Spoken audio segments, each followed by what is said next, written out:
Get now to the man that broke it. Hello to Adrian Wojnarowski. And Woj, what can you tell us about how this all came to be?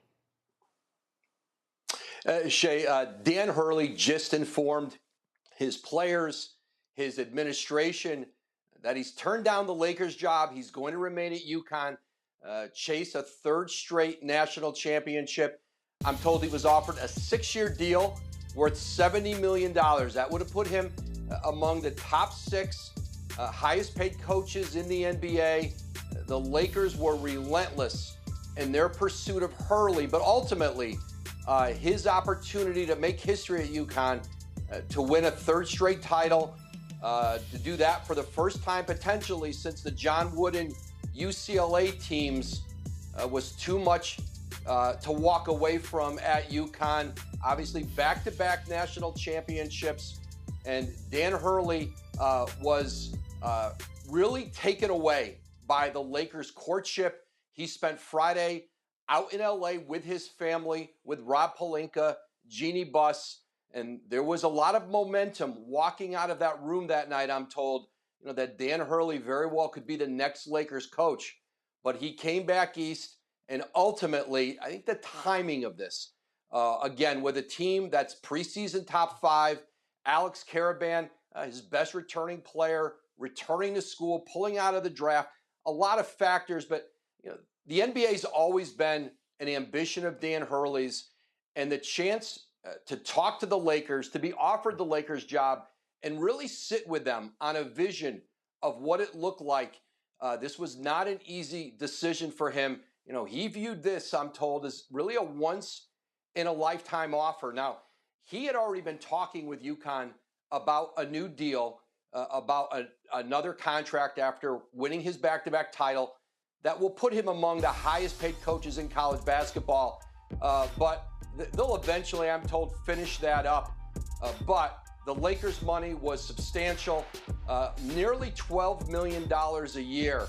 And again, Hurley thought long and hard about this. This is the 20th anniversary of the Lakers' courtship of Duke's Mike Krzyzewski. He stayed at Duke, and now Dan Hurley returns to the 2-time defending champion Connecticut Huskies. The reality of this, Woj, is that Dan Hurley is deciding to stay in Storrs, Connecticut instead of going to Los Angeles, where he's right. This feels like a once-in-a-lifetime opportunity to coach the Los Angeles Lakers. And so, where do the Lakers go from here? The Lakers will regroup now, Shay. Listen, they were dogged in their pursuit of Dan Hurley, but they have been interviewing candidates throughout. Really over the last week, that had slowed up when they started to really zero in on their talks with Hurley, and there was a sense on both sides that this could very well happen.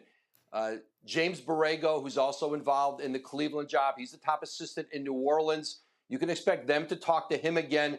He's been in Los Angeles for a formal interview. I think there'll probably be 2, 3, 4 candidates they'll revisit. JJ Redick, he had an initial kind of a get-to-know-you conversation that several candidates had with the Lakers. That was at the Chicago Draft Combine with Rob Pelinka. That was an hour 15. Not a formal interview, but more of just sitting down talking.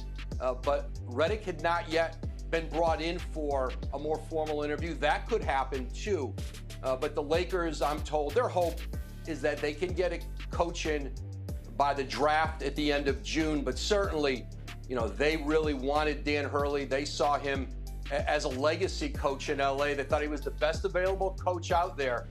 And ultimately for Dan Hurley, whose roots are in the East, who has spent his years as a high school coach and now obviously perhaps the preeminent college coach in the game right now, they couldn't quite get there. And I think certainly, again, the timing of a coach who has a team returning that could win 3 straight NCAA championships for Dan Hurley, that was too much to walk away from. And so the Lakers, they'll resume their search, and Dan Hurley, he's in the gym today practicing with his team. Doesn't miss a beat. I want to stay with Los Angeles. One more question here before I let you go, Woj. What does this now mean for LeBron James? We showed the coaching carousel that has been there in Los Angeles, and we're going to add another one to the list at some point this offseason. But what does this mean for LeBron going forward? Well, LeBron's potentially a free agent, and certainly part of the lure of Dan Hurley for the Lakers, for Rob Pelinka, Jeannie Buss. And I think LeBron James, too, was the possibility of having a coach who's known as perhaps, the best among, player development coaches in the country right now. You have seen the improvement in UConn players. They are churning out lottery picks, NBA players, and the possibility that Bronny James could land under that tutelage. That was one of the factors that certainly intrigued the Lakers. They have the 55th pick in the draft. They could certainly still, look to bring in Bronny James.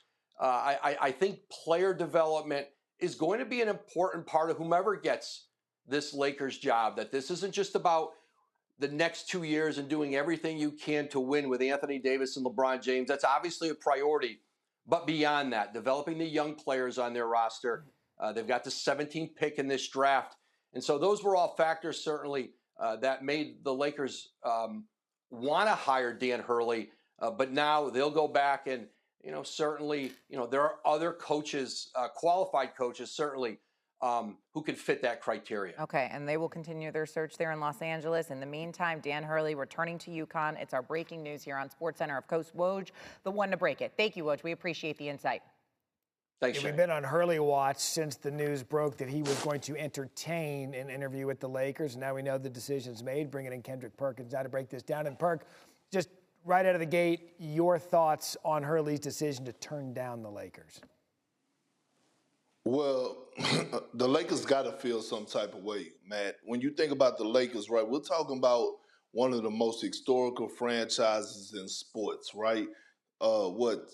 16, 17 banners, championships, a lot of greats that played for that organization, a lot of greats that coached for that organization. And the truth of the matter is they've been dysfunctional over the last 4 years.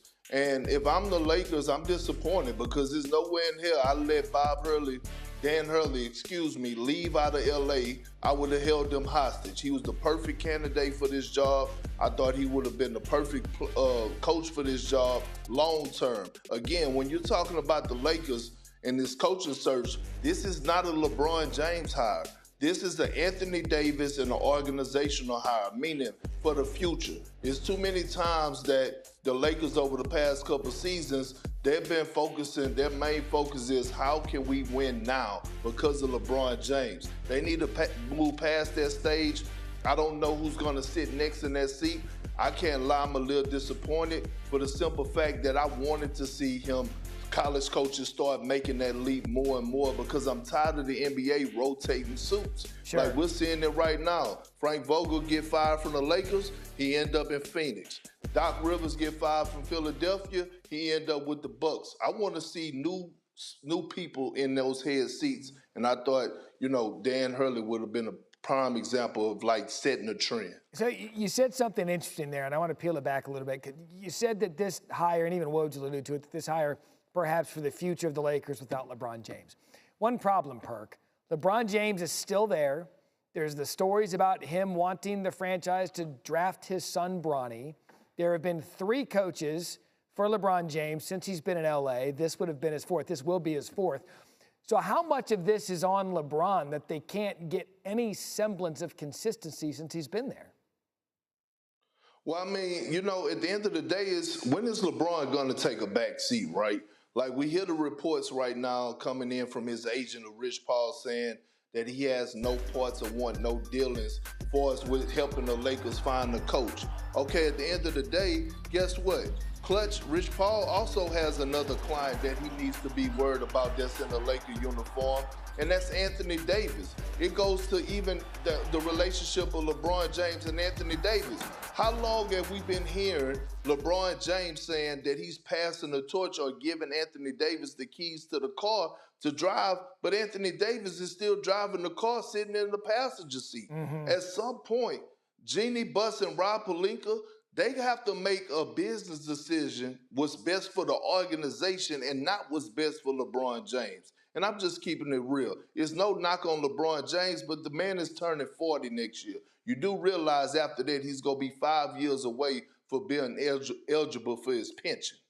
Yeah. I mean, He's got a lot of mileage on him. And there were people that thought, Perk, when you look at Dan Hurley and his style relative to what we know LeBron does and doesn't like, there were people that looked at this, Perk, and they're like, wait a second. Hurley's too fiery for a guy like LeBron who handles things the way LeBron and company handle it. But see, that's another point, Matt. I wonder what went on in that meeting, because I came on here when Woj announced it last week or a couple of days ago and said that, you know, things got real heated for us, the conversation with Hurley and the Los Angeles Lakers. And I said that the number one thing that Jeannie Buss and Rob Pelinka need to make Dan Hurley feel is comfortable and make him feel like they could trust him because of the dysfunction, right? And like, when you look around the league and you look at organizations that are having success, like you look at the Miami Heat with Eric Spoelstra, right? You're looking at all these, you're looking at the young Minnesota Timberwolves with Coach Finch. They have the support of the front office that they could be the best version of themselves and hold guys accountable. Even Michael Malone in Denver. How many times have we seen him call out his team publicly and his team responded? That's what they need. That's why we're not seeing that. That's why we're seeing so many coaches get fired, is because they don't really have a backbone, because the organization is supporting the franchise players more than they're supporting their own coaches. You wonder if this will be at a tipping point with NBA coaches around the league. Perk, giving us perspective. And Kendrick Perkins, it's settled. I'm just going to add your name to the coaching list for the Lakers right here, right now. Might as well. I'll take you as my assistant, Matt. I appreciate that. We'll get it done. Hanging banners. Kendrick Perkins, thank you.